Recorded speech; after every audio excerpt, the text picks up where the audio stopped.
നിലമ്പൂർ ഉപതെരഞ്ഞെടുപ്പുമായി ബന്ധപ്പെട്ടിട്ടുള്ള രാഷ്ട്രീയ ചർച്ചയ്ക്ക് ഇന്ന് നമുക്കൊപ്പമുള്ളത് കോൺഗ്രസിന്റെ പ്രമുഖ നേതാവും KPCC രാഷ്ട്രീയകാര്യ സമിതി അംഗവും മുൻ MLA-യുമായ ജോസഫ് വാഴക്കനാണ്. വാഴക്കൻ ജി, സ്വാഗതം. നമസ്കാരം. ആദ്യമേ തന്നെ ചോദിക്കട്ടെ, എന്തുകൊണ്ട് PV അൻവറിനെ UDF-ഉം കോൺഗ്രസും ഒഴിവാക്കി? ഒഴിവാക്കി എന്ന് പറയുന്നത് ശരിയല്ല, അദ്ദേഹം ഒഴിവായി എന്ന് പറയുന്നതായിരിക്കും കൂടുതൽ ശരി. കാരണം അദ്ദേഹത്തെ UDF-ഉമായി സഹകരിപ്പിക്കാനായി തത്വത്തിലൊരു തീരുമാനം ഉണ്ടായിരുന്നു. പക്ഷെ സ്ഥാനാർത്ഥിയുടെ കാര്യത്തിൽ അദ്ദേഹം ചില പിടിവാശികൾ എടുത്തിരുന്നു. അത് കോൺഗ്രസ് പാർട്ടിക്ക് അംഗീകരിക്കാൻ ബുദ്ധിമുട്ട് വന്നു. കാരണം ഇലക്ഷൻ പ്രഖ്യാപിച്ച് പിറ്റേന്ന് തന്നെ ഇലക്ഷൻ കമ്മിറ്റി 20-അംഗ കമ്മിറ്റിയുണ്ട് സംസ്ഥാനത്തെ. ആ കമ്മിറ്റി കൂടി നമ്മൾ തീരുമാനമെടുത്തു ഷൗക്കത്തിനെ സ്ഥാനാർത്ഥിയാക്കാൻ നമ്മൾ തീരുമാനിക്കുമ്പോഴും അൻവറിൻ്റെ ഭാഗത്ത് നിന്ന് അതിന് അനുകൂലമായൊരു നിലപാടല്ലായിരുന്നു. അപ്പോൾ അതുകൊണ്ടാണ് ഇത് പ്രഖ്യാപിച്ചതിന് ശേഷം അൻവറിൻ്റെ മുന്നണി പ്രവേശം അനൗൺസ് ചെയ്യാമെന്ന് തീരുമാനിച്ചത്. കാരണം നമുക്കൊരു ചെറിയ സംശയം വന്നു. കാരണം സ്ഥാനാർത്ഥിയെ നമ്മൾ പ്രഖ്യാപിച്ച് അല്ലെങ്കിൽ അൻവറിനെ മുന്നണിയിൽ എടുത്തു കഴിഞ്ഞിട്ടാണ് അൻവർ നമ്മളെ സ്ഥാനാർത്ഥിയെ എതിർക്കുന്നത് എങ്കിൽ അത് കുറച്ചുകൂടി ബുദ്ധിമുട്ടിലേക്ക് വരും. അപ്പോൾ അതുകൊണ്ടാണ് നമ്മൾ സ്ഥാനാർത്ഥി അദ്ദേഹം അംഗീകരിക്കാതെ വരുന്നു അദ്ദേഹം ചർച്ചയിൽ. പക്ഷേ പാർട്ടി ഈ തീരുമാനം എടുക്കുകയും ചെയ്തു. സ്ഥാനാർത്ഥിയെ പ്രഖ്യാപിച്ചിട്ട് അൻവർ പ്രഖ്യാപിച്ച ഉടനെ തന്നെ 5 മിനിറ്റ് കൊണ്ട് അൻവർ അതിനെ തള്ളിപ്പറയുകയും ചെയ്തു. അപ്പോൾ അതുകൊണ്ടാണ് അദ്ദേഹത്തിൻ്റെ മുന്നണി പ്രവേശം നമുക്ക് അനൗൺസ് ചെയ്യാൻ പറ്റാതെ വന്നത്. അപ്പോൾ ഒന്ന് ചോദിക്കട്ടെ, ആര്യാടൻ ഷൗക്കത്ത് സ്ഥാനാർത്ഥിയായി വന്നാൽ PV അൻവർ എതിർക്കുമെന്ന് മുൻകൂട്ടി കണ്ടുകൊണ്ട് തന്നെ ബോധപൂർവമാണ് അദ്ദേഹത്തിൻ്റെ UDF പ്രവേശനം വൈകിപ്പിച്ചത്. ആര്യാടൻ ഷൗക്കത്ത് കോൺഗ്രസ് പാർട്ടിയുടെ മുഖമായിരുന്നു. നമ്മുടെ കഴിഞ്ഞ 10 വർഷമായിട്ട് അവിടെ അൻവർ ഇടതുപക്ഷ മുന്നണിക്ക് വേണ്ടിയിട്ടുള്ള അതിശക്തമായ പ്രവർത്തനം നടത്തുമ്പോൾ അതിനെ എതിർത്ത് നിന്നിരുന്നത് ആര്യാടൻ ഷൗക്കത്താണ്. ഷൗക്കത്തും അൻവറും തമ്മിലുള്ള കേസുകളും തർക്കങ്ങളുമായിരുന്നു കഴിഞ്ഞ 5 വർഷം അല്ല കഴിഞ്ഞ 10 വർഷമായിട്ട് നിലമ്പൂർ നിയോജകമണ്ഡലത്തിലുണ്ടായിരുന്നത്. അത് കാരണം ഇപ്പം നമ്മൾ തന്നെ കണ്ടല്ലോ, ഇപ്പോൾ തെരഞ്ഞെടുപ്പിന് 2 പേരുടെയും സത്യവാങ്മൂലത്തിൽ 2 പേരുടെയും കേസ് പരസ്പരം അങ്ങോട്ടും ഇങ്ങോട്ടുള്ള കേസുകളാണ്. അപ്പം അങ്ങനെ കോൺഗ്രസിൻ്റെ ഫേസായി നിന്നിരുന്ന ഒരാളിനെ മാറ്റി നിർത്താൻ കഴിയില്ല എന്ന് പാർട്ടിയുടെ നിലപാടായിരുന്നു. പക്ഷേ മുന്നണിയോട് ചേർന്ന് പോകാൻ നമ്മുടെ അൻവർ ആലോചിച്ചിരുന്നുവെങ്കിൽ തീർച്ചയായിട്ടും അൻവർ അത്തരം കാര്യങ്ങൾക്ക് പിടിവാശി എടുക്കാൻ പാടില്ലായിരുന്നു. കാരണം 15 വർഷമായി അദ്ദേഹം ഇടതുമുന്നണിയുടെ ഭാഗമാണ്. 2011 തെരഞ്ഞെടുപ്പിൽ അദ്ദേഹം ഏറനാട് മണ്ഡലത്തിൽ PK ബഷീറിനെതിരായിട്ട് അദ്ദേഹം ഇടതുപക്ഷ സ്ഥാനാർത്ഥിയായിരുന്നു. പിന്നീട് നിലമ്പൂർ വന്ന് 2 തവണ ഇടതുപക്ഷ സ്ഥാനാർത്ഥിയാണ്. അങ്ങനെ 15 വർഷമായി ഇടതുപക്ഷത്തിൻ്റെ മുഖമായത് ചുമ്മാ വെറുതെ ഉള്ള മുഖമൊന്നുമല്ല. അവിടെ എല്ലാ അട്രോസിറ്റീസും ഉണ്ടാക്കി. അതെ, അത് ഏറനാടും ഉണ്ടാക്കി, ഈ നിലമ്പൂരും ഉണ്ടാക്കി. അവിടെ വലിയ കോൺഗ്രസുമായിട്ടും UDF-ഉമായിട്ടും വലിയ ഏറ്റുമുട്ടലുകൾ നടത്തിയ ഒരു വ്യക്തിയാണ്. അപ്പോൾ സ്വാഭാവികമായിട്ടും അദ്ദേഹം എങ്ങനെയാണ് മുന്നണിയിൽ നിന്ന് പുറത്തു വന്നത്? ഞങ്ങളുടെ കാര്യമാകുന്നത് എങ്ങനെയാണ്? 15 വർഷമായിട്ട് ഇടതുമുന്നണിയുടെ ഭാഗമായി നിന്നിരുന്ന ഒരാൾ അവിടെ നിന്ന് പുറത്തു വന്നതാണ്. അല്ല, അവിടെ ഞാനൊരു കാര്യം ചോദിക്കട്ടെ. 2016 നീണ്ട 29 വർഷത്തിന് ശേഷമാണ് ആര്യാടൻ ഷൗക്കത്ത് മത്സരിച്ചപ്പോൾ UDF-ന് നിലമ്പൂർ മണ്ഡലം നഷ്ടമാകുന്നത്. പിന്നീട് 2021 നടന്ന തെരഞ്ഞെടുപ്പിൽ പാർട്ടി ആര്യാടനെ സ്ഥാനാർത്ഥിയാക്കാതെ VV പ്രകാശിനെയാണ് മത്സരിപ്പിച്ചത്. അപ്പോൾ 2021 കോൺഗ്രസിന് വിശ്വാസമില്ലാതിരുന്ന ആര്യാടൻ ഷൗക്കത്തിനെ 2026 അല്ലെങ്കിൽ 2025 ഉപതെരഞ്ഞെടുപ്പ് സമയത്ത് മത്സരിപ്പിക്കുമ്പോൾ സ്വാഭാവികമായും ചില സംശയങ്ങൾ ഉയർന്നു വരുമല്ലോ. അൻവറിൻ്റെ ആ ഒരു സംശയത്തെ അങ്ങനെ കാണുവാനുള്ള ഒരു വിശാല മനസ്കത കോൺഗ്രസ് കാണിച്ചില്ല എന്നുണ്ടോ? അത് പറയുന്നത് ശരിയല്ല. കാരണം അതിൻ്റെ അകത്തൊരു പ്രധാന കാര്യം വന്ന് VV പ്രകാശ് എന്ന് പറയുന്നത് കോൺഗ്രസ് പാർട്ടിയിലെ സീനിയർ നേതാവായിരുന്നു. ആര്യാടൻ ഷൗക്കത്തിനേക്കാൾ സീനിയർ നേതാവ് നിലമ്പൂരിൽ തന്നെയുള്ള ആളായിരുന്നു. അദ്ദേഹം DCCയുടെ പ്രസിഡൻ്റായിരുന്നു. അതിന് മുമ്പ് KPCCയുടെ ഭാരവാഹിയായിരുന്നു. അപ്പോൾ അദ്ദേഹത്തിന് ഒരു സീറ്റ് കിട്ടണം എന്നുള്ളത് അദ്ദേഹത്തിന് വലിയ ആഗ്രഹം ഉണ്ടായിരുന്ന ആൾ തന്നെയാണ്. അപ്പോൾ ആര്യാടൻ മുഹമ്മദ് ജീവിച്ചിരിക്കുന്ന ഒരു സമയത്ത് അദ്ദേഹത്തിൻ്റെ കൂടി ഒരു താല്പര്യം അനുസരിച്ചാണ് അന്ന് ഷൗക്കത്തിനെ നിർത്തുന്നത്. പക്ഷേ ഷൗക്കത്ത് വലിയ മോശമല്ലാത്തൊരു മാർജിനിൽ തോക്കുകയും ചെയ്തു. അപ്പോൾ പിന്നെ രണ്ടാമതൊരു ചാൻസ് എന്ന് പറഞ്ഞാൽ അതിന് മുമ്പ് തന്നെയുള്ള ചാൻസിന് അവിടെ അർഹതപ്പെട്ട ഒരാൾ തന്നെയായിരുന്നു പ്രകാശ്. അപ്പോൾ പ്രകാശിനെ പരീക്ഷിച്ചു എന്നുള്ളത് മാത്രമേ ഉള്ളൂ. പ്രകാശിന് ഒരു അവസരം കൊടുത്തു എന്നുള്ളതേ ഉള്ളൂ. പാർട്ടി മാറി കൊടുക്കണമല്ലോ, അതുകൊണ്ട് കൊടുത്തു എന്നുള്ളതേ ഉള്ളൂ. അതല്ലാതെ ആര്യാടൻ ഷൗക്കത്ത് അവിടെ തീരെ മോശക്കാരനായതുകൊണ്ടല്ല. 2 പേരുണ്ടായിരുന്നു, അതിലൊരാൾ നിന്ന് തോറ്റു, രണ്ടാമത്തെ ആളിന് പിന്നത്തെ ഇലക്ഷന് അവസരം കൊടുത്തു, അത്രയേ ഉള്ളൂ. അവിടെ ഇനിയൊരു ചോദ്യം ചോദിക്കാനുള്ളത്, മലപ്പുറത്തിൻ്റെ രാഷ്ട്രീയ സ്വഭാവം വെച്ച് UDF-നുള്ളിൽ തന്നെ ദീർഘകാലം, പ്രത്യേകിച്ച് ആര്യാടൻ ഷൗക്കത്തിൻ്റെ കാലത്ത് ലീഗുമായെല്ലാം ആടി ഉലഞ്ഞിരുന്ന ഒരു ബന്ധം നിലനിന്നിരുന്ന സ്ഥലമാണ്. അങ്ങനെ ഒരു സ്ഥലത്ത് എല്ലാം മറന്നും പുറത്തും UDFന് ഒന്നാകാൻ കഴിയുമെന്ന് താങ്കൾ വിശ്വസിക്കുന്നുണ്ടോ? അങ്ങനെ ആടി ഉലഞ്ഞു എന്ന് പറയുന്നത് ശരിയൊന്നുമല്ല. കാരണം ആര്യാടൻ മുഹമ്മദ് എന്ന് പറഞ്ഞ ഒരു സെക്കുലർ ഫേസായ കേരള രാഷ്ട്രീയത്തിലെ ഒരു അതികായനാണ്, വലിയ ബുദ്ധിശാലിയാണ്. നമ്മുടെ കോൺഗ്രസിൻ്റെ അണിയറകളിൽ നമ്മുടെ നയങ്ങളും നമ്മുടെ തന്ത്രങ്ങളും മെനഞ്ഞിരുന്ന ആളാണ്, ചെറിയ ആളൊന്നുമല്ല. അദ്ദേഹത്തിൻ്റെ ഒരു സെക്കുലർ ആയിട്ടുള്ളൊരു നിലപാട്, അദ്ദേഹത്തിൻ്റെ ഉറച്ച നിലപാട്, അതാണ് കോൺഗ്രസ് പാർട്ടിയെ മലപ്പുറം ജില്ലയിൽ പിടിച്ചു നിർത്തിയത്. അദ്ദേഹം അതല്ലാതെ മുസ്ലിം ലീഗ് നമ്മുടെ മുന്നണിയുടെ ഭാഗമായി നിൽക്കുമ്പോൾ ആര്യാടൻ മുഹമ്മദ് മറ്റൊരു മുഖമായി കോൺഗ്രസിനെ ജില്ലയിൽ നിലനിർത്താൻ ശ്രമിച്ച ഒരാളാണ്. അപ്പോൾ അദ്ദേഹം എടുക്കുന്ന നിലപാടുകളാണ് പല കാര്യങ്ങളിലും. ചിലപ്പോൾ ലീഗുമായിട്ടും അഭിപ്രായ വ്യത്യാസം ഉണ്ടാകും, ആ കാര്യങ്ങളൊക്കെ തുറന്നു പറയും. അപ്പോൾ അതല്ല കോൺഗ്രസിനെ അനുകൂലിക്കുന്ന ആളുകൾക്ക് ഇഷ്ടമാണ്. അപ്പോൾ അങ്ങനെയുള്ള ഒരു വലിയ ശക്തമായ നിലപാടെടുക്കുന്നത് കൊണ്ടാണ് തീർച്ചയായിട്ടും ആര്യാടൻ മുഹമ്മദിനും അദ്ദേഹത്തിൻ്റെ കൂടെ നിന്നവർക്കും ഒക്കെ ഒരു അംഗീകാരം കിട്ടിയതും പാർട്ടിയെ മലപ്പുറം ജില്ലയിൽ നിലനിർത്തിയതും. ശക്തമായ നിലപാടുകളെ കുറിച്ച് ചോദിക്കുമ്പോൾ ആര്യാടൻ മുഹമ്മദിന്റെ ശക്തമായ നിലപാടിനെ കുറിച്ച് പറയുന്നു. ഇപ്പോൾ ഈ സൈബർ സ്പേസിലെല്ലാം കോൺഗ്രസ് അണികൾ VD സതീശന്റെ ശക്തമായ നിലപാട് എന്ന രീതിയിലാണ് അൻവറിന് മുന്നിൽ UDFന്റെ വാതിലുകൾ കൊട്ടിയടച്ചതിന് ചൂണ്ടിക്കാട്ടുന്നത്.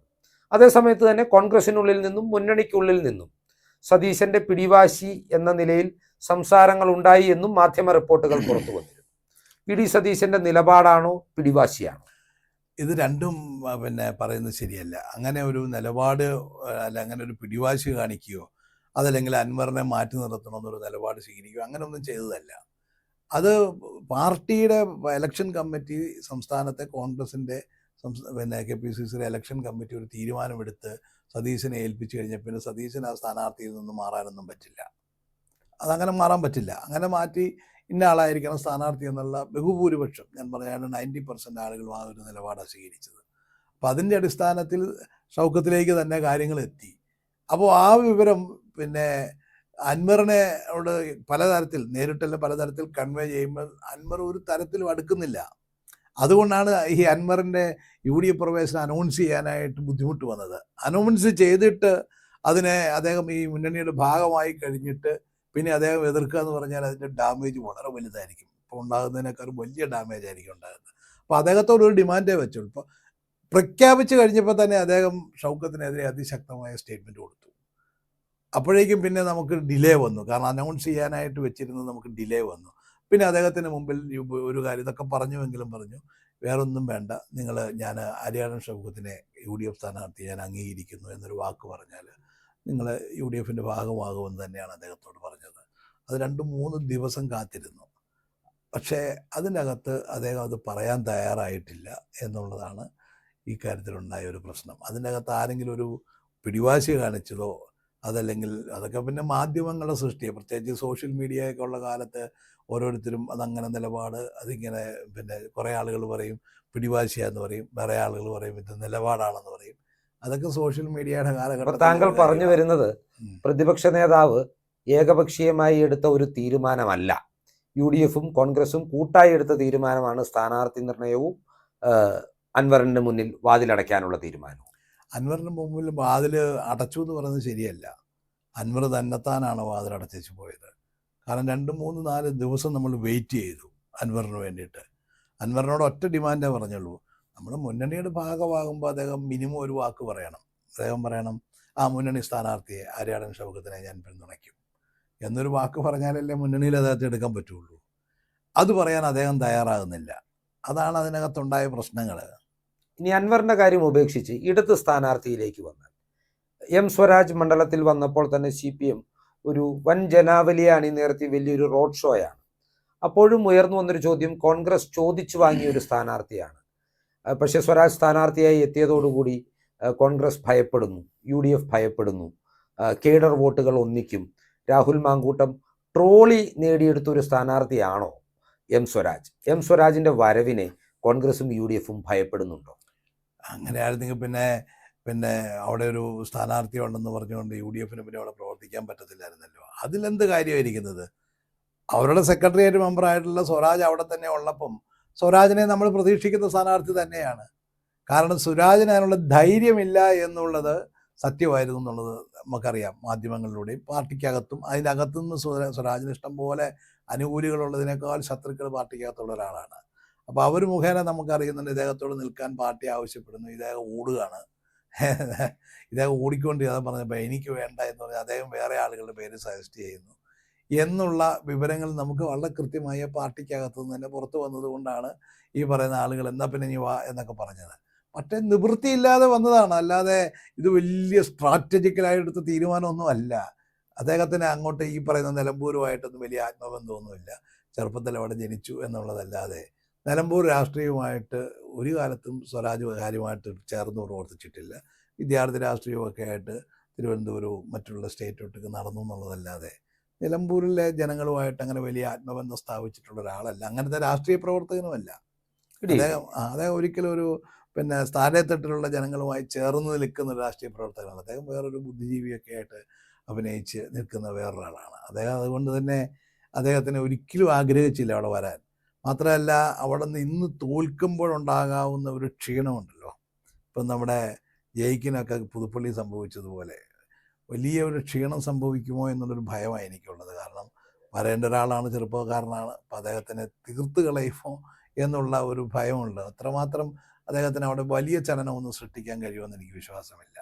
കാരണം ആര്യാടനെ സംബന്ധിച്ചിടത്തോളം വളരെ ഒരു സെക്കുലർ ഫേസ് ഉള്ള ആളാണ്. അവിടെ എല്ലാ കമ്മ്യൂണിറ്റിക്കും അക്സെപ്റ്റബിളാണ്. അത് ആര്യാടൻ ഷൗക്കത്ത് മാത്രമല്ല, ആര്യാടൻ മുഹമ്മദും ആ കുടുംബവും ആ സംവിധാനങ്ങളും ഒക്കെ എപ്പോഴും അങ്ങനെയായിരുന്നു. ആ സെക്കുലർ ഫേസിനെ കുറിച്ച് ചോദിക്കുമ്പോൾ യാഥാസ്ഥിതിക ന്യൂനപക്ഷ മുസ്ലിം വിഭാഗങ്ങൾ ആര്യാടൻ ഷൗക്കത്തിനോട് ഒരു എതിർപ്പ് പ്രകടിപ്പിക്കുമോ എന്നൊരു സംശയം ചില കേന്ദ്രങ്ങൾ ഉയരുന്നുണ്ട്. കാരണം അദ്ദേഹം തിരക്കഥ രചിച്ച നിർമ്മിച്ച ചിത്രങ്ങൾ ഒക്കെ അത്തരമൊരു യാഥാസ്ഥിതിക കാഴ്ചപ്പാടുകളെ തള്ളിപ്പറയുന്നവയായിരുന്നു. അത് കോൺഗ്രസ് പരിഗണിക്കുന്നുണ്ടോ? അതൊരാശങ്കയാണോ? അതിനകത്ത് ഇപ്പം അവിടെ പറഞ്ഞു കഴിഞ്ഞാൽ മുസ്ലിം ജനവിഭാഗങ്ങൾ രണ്ട് പ്രധാനമായിട്ടും മുസ്ലിം ലീഗിലാണ്, പിന്നെ കോൺഗ്രസ് പാർട്ടിയിലുമുണ്ട്, CPM-ലും കുറേ ഉണ്ട്. വളരെ പൊളിറ്റിക്കലാണ് ആ നിയോജകമണ്ഡലം. നമ്മുടെ തിരുവിതാംകൂർ പോലെയല്ല. വളരെ മലബാറിലെ രാഷ്ട്രീയം എന്ന് പറഞ്ഞാൽ എല്ലാവരും പൊളിറ്റിക്കലാണ്. അങ്ങനെ ഒരു ജാതിയുടെ പേരിലോ മതത്തിൻ്റെ പേരിലോ വോട്ട് പോകുന്നവരൊന്നുമല്ല. അങ്ങനെയാണെങ്കിൽ ഏറ്റവും വലിയ സെക്കുലർ നിലപാടെടുത്തിലൂടെ AK ആൻ്റണിയെ തിരൂരങ്ങാടിയിൽ നിന്ന് എത്രയാ ഭൂരിപക്ഷത്തിന് അന്നത്തെ കാലത്ത് ജയിപ്പിച്ചു വിട്ടത് മുസ്ലിം ജനവിഭാഗം. അവിടെ ക്രിസ്ത്യാനികൾക്ക് വോട്ട് പോലും ഇല്ലാതിരുന്ന, എനിക്കൊന്ന് 1% മറ്റു വോട്ടാണ് ഉണ്ടായിരുന്നത്. അപ്പം അവിടെയാണ് ഈ വലിയ വിജയം നേടുന്നത്. അപ്പം അതുകൊണ്ട് അവിടെ എപ്പോഴും വളരെ സെക്കുലറായിട്ടുള്ള ഒരു നിലപാട് സ്വീകരിക്കുന്നവർക്ക് ഒരു അനുകൂലമായി തന്നെ ഒരു പ്രതികരിക്കുന്ന ഒരു ജനവിഭാഗം അവിടെയുള്ളത്.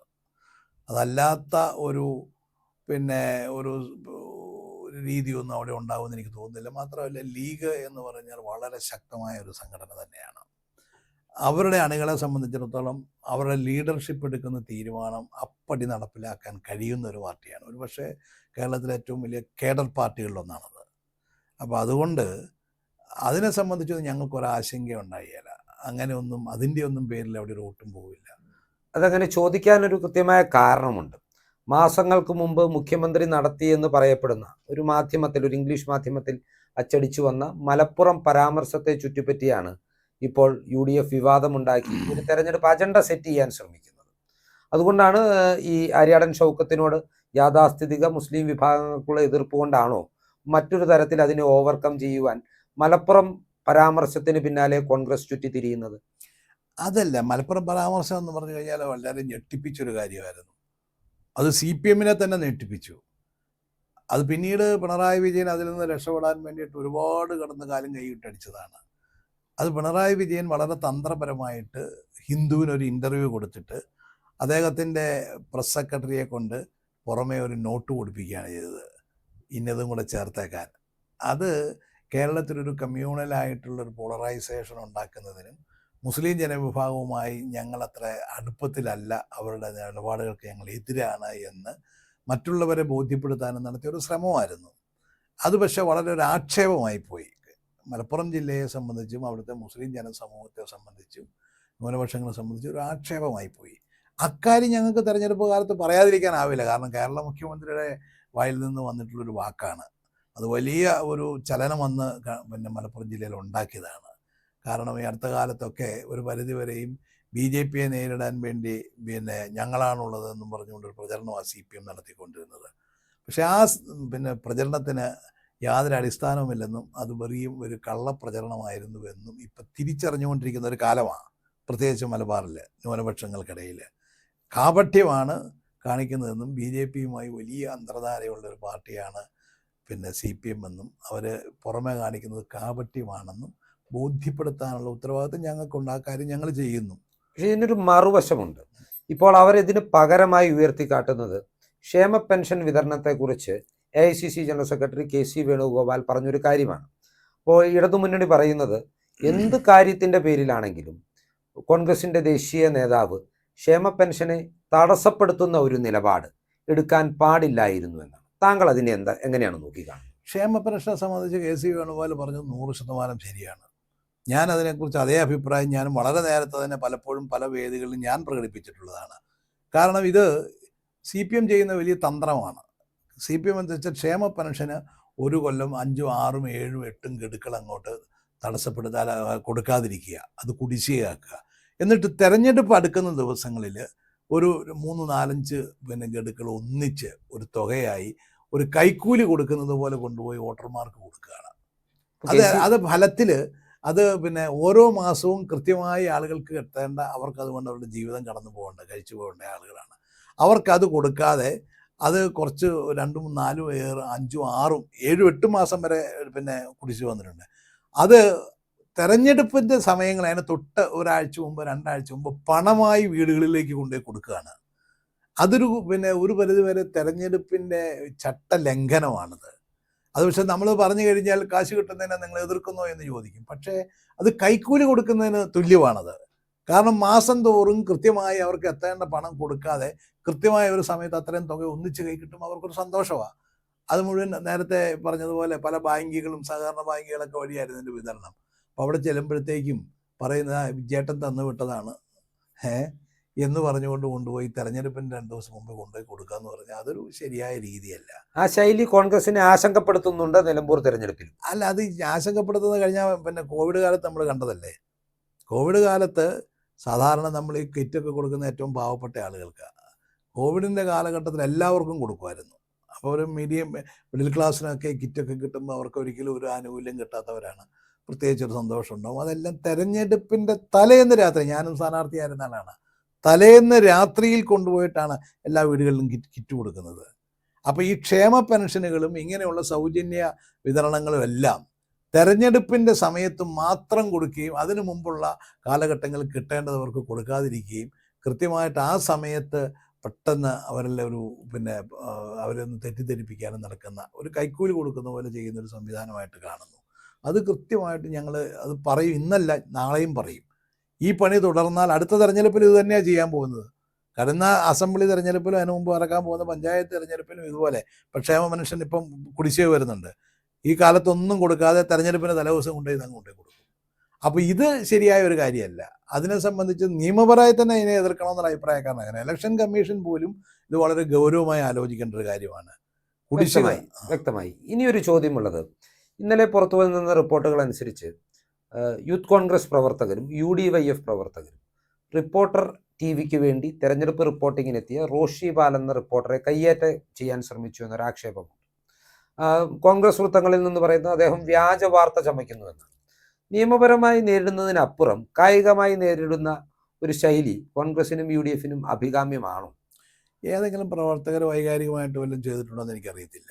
പക്ഷേ റിപ്പോർട്ടർ TV ചെയ്യുന്നൊരു കാര്യമെന്ന് ചോദിച്ചാൽ ഒരുപാട് കള്ളം. അത് കഴിഞ്ഞാൽ പാലക്കാട് തിരഞ്ഞെടുപ്പിലൊക്കെ നമ്മൾ കണ്ടതാണ്. പാലക്കാട് തിരഞ്ഞെടുപ്പിലെ ആ പെട്ടിയുടെ കഥ എന്നൊക്കെ പറഞ്ഞാൽ അവരുടെ സൃഷ്ടിയാണ്, അവരുണ്ടാക്കിയെടുത്തൊരു കഥയാണ്, അവർ മെനഞ്ഞെടുത്തൊരു കഥയാണ്. അപ്പം CPMന് വേണ്ടിയിട്ട് ഒരുപക്ഷെ കൈരളി ചെയ്യുന്നതിനേക്കാൾ കൂടുതൽ ഇതുപോലുള്ള കള്ളക്കഥകൾ മെനഞ്ഞുകൊണ്ട് CPMനെ, കോൺഗ്രസിനെയും UDFനെയും സൈഡ് ലൈൻ ചെയ്യാൻ അല്ലെങ്കിൽ പ്രതിരോധ സ്ഥാനത്ത് നമ്മളെ ബുദ്ധിമുട്ടിലാക്കാൻ ശ്രമിച്ചാൽ സ്വാഭാവികമായിട്ടും പ്രവർത്തകരുടെ ചെറിയ വൈകാരികതയൊക്കെ ഉണ്ടായിരിക്കും. അതല്ലാതെ അത്തരം പ്രവൃത്തിയൊന്നും ഒരിക്കലും കോൺഗ്രസ് അനുകൂലിക്കുന്നവരൊന്നുമല്ല. അങ്ങനെ ഒരു പത്രപ്രവർത്തകനെയും ആക്രമിക്കാനോ അതൊന്നും കോൺഗ്രസ് ഒരിക്കലും ചെയ്തിട്ടുമില്ല. ഇതുവരെ നിലമ്പൂർ തെരഞ്ഞെടുപ്പിൽ സംഭവിച്ച പ്രധാനപ്പെട്ട കാര്യങ്ങൾ, ഉയർന്നു വന്ന പ്രധാനപ്പെട്ട വിഷയങ്ങളെല്ലാം നമ്മൾ പരാമർശിച്ചു. അവസാനമായി ഒരു ചോദ്യം, വിജയം ഉറപ്പാണോ? ഭൂരിപക്ഷം എത്രയാണ് പ്രതീക്ഷിക്കുന്നത്? ഉറപ്പായിട്ടും ജയിക്കും. ഞാൻ എൻ്റെ ഒരു പ്രതീക്ഷ 10-ന് മേലെ പോകും. എത്രയാണെന്നുള്ളത് ഇപ്പോൾ ട്രെൻഡ് വരുന്നവരെ, ട്രെൻഡ് വന്നാൽ നല്ല രീതിയിലോട്ട് പോകും. എന്നാലും അപ്പം നിലവിലെ എന്നാലും സാഹചര്യത്തിൽ എന്തായാലും നല്ല ഭൂരിപക്ഷത്തോടെ ജയിക്കും. കാരണം എന്താണെന്ന് ചോദിച്ചാൽ അത് ട്രെൻഡ് മാറിയിട്ടുണ്ട് കോൺസ്റ്റിറ്റ്യുവൻസിയുടെ. കഴിഞ്ഞ 2 തെരഞ്ഞെടുപ്പുകളിലും ഇടതുപക്ഷ മുന്നണിക്ക് അനുകൂലമായ ഒരു ട്രെൻഡ് മലബാറിൽ നിന്നിരുന്നു. ആ ട്രെൻഡ് വലിയ മാറ്റം മലബാറിലെ രാഷ്ട്രീയത്തിൽ സംഭവിച്ചു കഴിഞ്ഞിരിക്കുന്നു. അപ്പോൾ അതിൻ്റെ ഒരു പ്രതിഫലനം അവിടെ ഉണ്ടാകുമെന്നുള്ള കാര്യത്തിൽ യാതൊരു സംശയവുമില്ല. പിന്നെ അൻവറിനെ സംബന്ധിച്ച് ഞങ്ങൾക്ക് അതിനകത്ത് പിന്നെ ഇവിടെ ആളുകൾ മാധ്യമങ്ങൾ നടത്തുന്ന ഒരു പ്രചരണം എന്താണെന്ന് ചോദിച്ചാൽ അൻവർ നിൽക്കാൻ പോയത് UDFിനെതിരാണെന്ന്. അങ്ങനെ അൻവർ പോകുന്നത് UDFിനെതിരാകുന്നത് 15 വർഷമായി LDFിൻ്റെ ഭാഗമായി നിന്നിരുന്ന ഒരാൾ അവിടെ നിന്ന് MLA സ്ഥാനം വെച്ച് രാജിവെച്ചിട്ട് ആ മാർക്സിസ്റ്റ് പാർട്ടിക്കെതിരെ ഈ ഗവൺമെൻറ്റിനെതിരെ പറയാവുന്ന മുഴുവൻ ആരോപണങ്ങൾ ഉന്നയിച്ച് പിണറായി വിജയൻ്റെ വീട്ടിൽ നടക്കുന്നതും അദ്ദേഹത്തിൻ്റെ മരുമകൻ നടത്തുന്ന അഴിമതി, അദ്ദേഹത്തിൻ്റെ ഓഫീസ് നടത്തുന്ന അഴിമതി, അവിടെ നടക്കുന്ന കൊള്ള, അദ്ദേഹത്തോട് ചുറ്റിപ്പറ്റി നിൽക്കുന്ന പോലീസ് ഉദ്യോഗസ്ഥന്മാരുടെ കൊള്ള, ഇത് മുഴുവൻ വിളിച്ച് ലോകത്തോട് പറഞ്ഞ് MLA സ്ഥാനം രാജിവെച്ച് സ്വതന്ത്രനായ ഒരാൾ നിൽക്കുന്നു. അത് ഞങ്ങളെ എങ്ങനെ ബാധിക്കുന്നു? UDFിനെ. അദ്ദേഹം UDF പറയാൻ ആഗ്രഹം പ്രകടിപ്പിച്ച് ഞങ്ങൾ ഇത്ര നേരം സംസാരിച്ചു എന്നുള്ളൊരു സത്യം. അതിനപ്പുറത്ത് ഞങ്ങൾക്ക് ഒരു തരത്തിലും, കാരണം അദ്ദേഹം 15 വർഷമായിട്ട് അപ്പുറത്ത് നിൽക്കുന്ന ആളാണ്. ഇടതുപക്ഷ മുന്നണിയല്ലേ അത് ബാധിക്കേണ്ടത്? അവരെക്കുറിച്ചുള്ള ആക്ഷേപങ്ങളല്ലേ അദ്ദേഹം ഈ രാജ്യത്തോട് വിളിച്ചു പറഞ്ഞത്? തീർച്ചയായും. അപ്പോൾ താങ്കൾ പ്രത്യാശിക്കുന്നത് പോലെ UDFിന് ഈ നിയമസഭയുടെ കാലത്ത് ആദ്യമായി ഇടതുമുന്നണിയിൽ നിന്ന് ഒരു സിറ്റിംഗ് സീറ്റ് നേടിയെടുക്കാൻ സാധിക്കട്ടെ എന്ന് ആശംസിക്കുന്നു. നമ്മുടെ ഈ ചർച്ച നമുക്കിവിടെ അവസാനിപ്പിക്കാം. ഞങ്ങളുമായി സഹകരിച്ചതിന് ഏറെ നന്ദി സർ. Okay, thank you.